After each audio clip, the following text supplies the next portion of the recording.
नमस्कार दोस्तों, अंश की आवाज़ चैनल में आप सभी का स्वागत है। आज की हमारी कहानी है एक बहू किस तरह अपने मायके में हिम्मत करके सभी को रखती है। तो चलिए आपको हमारी कहानी सुनाते हैं।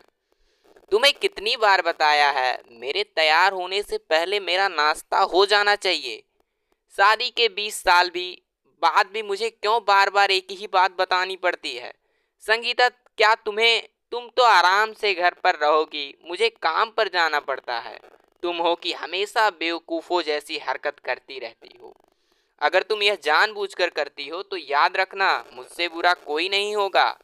आज भी विनोद का पारा चढ़ा हुआ था। इन कटु शब्दों में अपना गुस्सा उतारते हुए, गीला तौलिया कुर्सी पर फेंकते हुए विनोद गुस्से में संगीता की तरफ देखने लगा। संगीता के लिए विनोद का यह बेजवह गुस्सा कोई नई बात नहीं थी। वह महीने में 3-4 बार ऐसे ही संगीता पर बरस पड़ता था। पहले पहले संगीता उसका विरोध किया करती थी, लेकिन जब कई सालों तक विनोद में कोई बदलाव नहीं दिखा तो संगीता ने खुद को ही बदलना चालू कर दिया। अब विनोद के कुछ कहने पर भी संगीता को कोई फर्क नहीं पड़ता था। विनोद की हर बात पर वो चुपचाप सिर नीचे झुकाए सुन लेती थी। शादी के पहले 6 साल तक संगीता ने पूरी कोशिश की थी कि विनोद को बदला जाए, लेकिन फालतू का गुस्सा करना और बाद में संगीता को भला बुरा कहना, यह मानो जैसी उसकी आदत बन गई थी।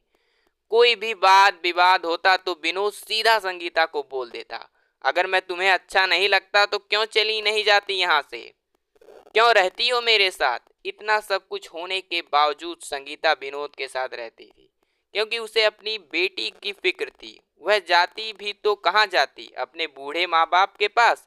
वह इस उम्र में किसको परेशान करती। वह नहीं चाहती थी समाज और लोग क्या कहेंगे, यह भी तो उसे देखना था ना। वह इतनी पढ़ी लिखी भी तो नहीं थी कि खुद जाकर कोई नौकरी कर सके और अपना और अपनी बेटी का पालन पोषण कर सके। संगीता को अब अपनी फिक्र नहीं थी, उसको फिक्र थी बस अपनी शादी लायक हो रही बेटी की।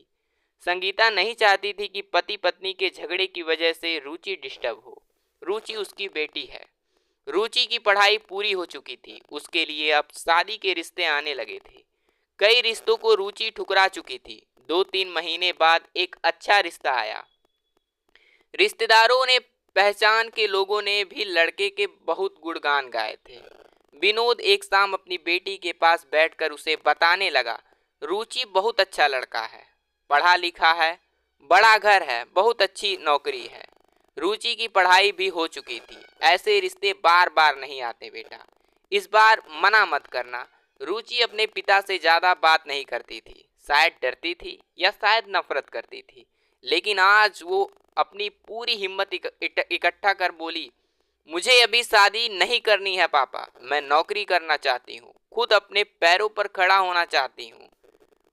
तो उसमें क्या बड़ी बात है, मैंने लड़के से बात की है ना, वह तुम्हें किसी बात के लिए नहीं रोकेगा।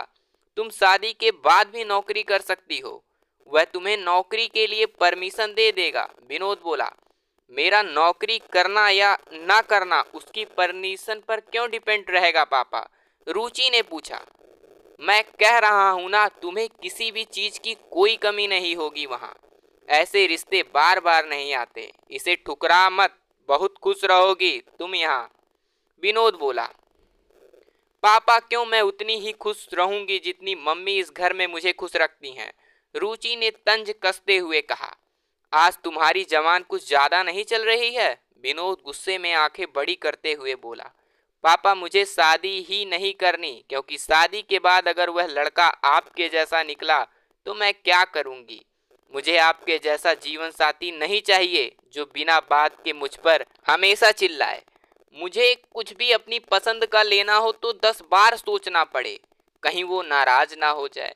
मेरी तबीयत कैसी भी हो उसे परवाह ना हो, रोटी थोड़ी सी मोटी बन जाए तो घर सर पर उठा ले, उसकी चेकबुक ना मिले तो मेरा ही दोष निकाले और हर छोटी मोटी बात पर मुझे मायके जाने के लिए कहे। रुचि ने अपना दिल खाली करते हुए पापा से सब कह दिया। विनोद का गुस्सा 7वें आसमान पर था, लेकिन उसके मुंह से एक भी शब्द नहीं फूट रहा था।